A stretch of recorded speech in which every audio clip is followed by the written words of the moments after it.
మాకు వాళ్ళకి ఎందుకు పంచాయతీ ఉంటుంది? మేము కాపుల రెడ్లు ఒకటే అని చెప్తున్నా, మేము ఒకటే సహోదరులం, మంచి కలిసిమెలిసి ఉండేటోళ్ళం.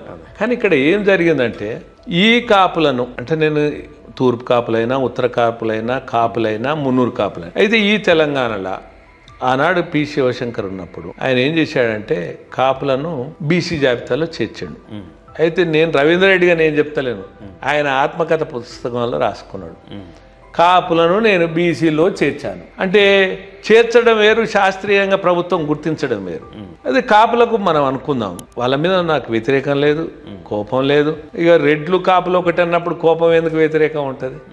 కానీ మీరు వాళ్ళకి సామాజిక వెనుకబాటు ఉందా, కుల వివక్షత ఉందా, కులం మీద చిన్న చూపు ఉందా? మరి వాళ్ళు ఎట్లా బీసీలు అవుతారు? ఆర్థిక వెనుకబాటు అన్ని కులాలు ఉంది, రెడ్లలో ఉంది, బ్రాహ్మణులలో ఉంది, కమ్మలలో ఉంది, వైశ్యులలో ఉంది, అంతే.